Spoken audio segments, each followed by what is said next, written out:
जनवरी 1969 समर्पण की ऊंची स्टेज, श्वासोश्वास स्मृति। सर्व समर्पण किसको कहा जाता है?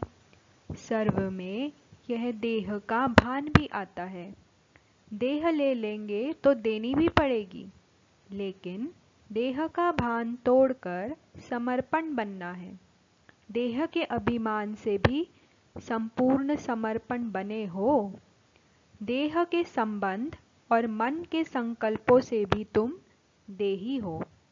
यह देह का अभिमान बिल्कुल ही टूट जाए तब कहा जाए सर्व समर्पणमय जीवन। जो सर्व त्यागी सर्व समर्पण जीवन वाला होगा, उनकी ही संपूर्ण अवस्था गाई जाएगी, और जब संपूर्ण बन जाएंगे तो साथ जाएंगे। जब तक हिसाब किताब है अपने शरीर से, तब तक छूट नहीं सकता। योग से या भोग से हिसाब किताब चुकतू जरूर करना पड़ता है। कोई भी कड़ा हिसाब किताब रहा हुआ है तो यह शरीर रहेगा, छूट नहीं सकता। वैसे तो समर्पण हो ही, लेकिन अब समर्पण की स्टेज ऊंची हो गई है। समर्पण उसको कहा जाता है जो श्वासोश्वास स्मृति में रहे, एक भी श्वास विस्मृति की ना हो।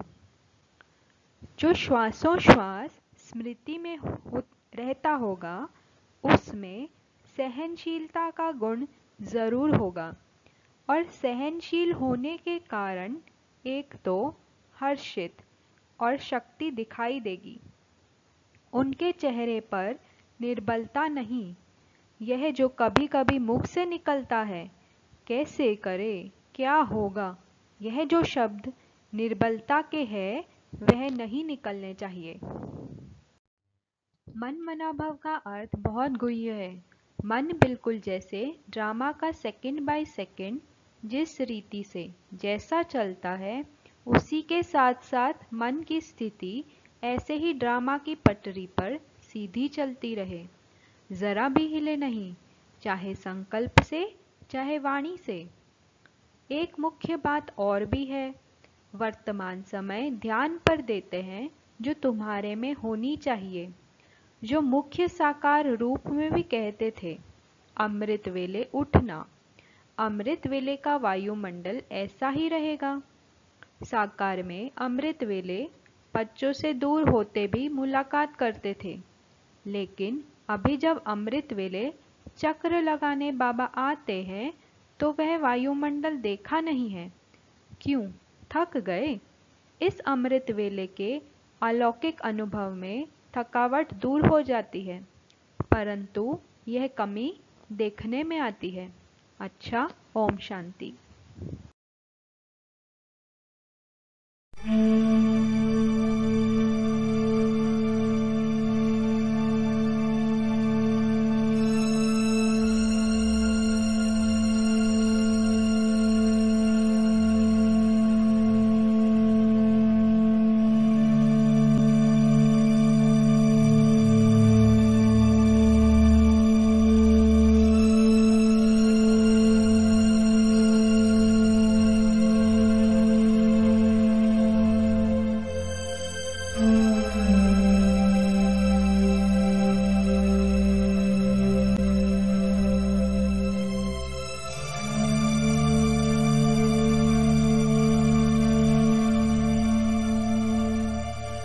है।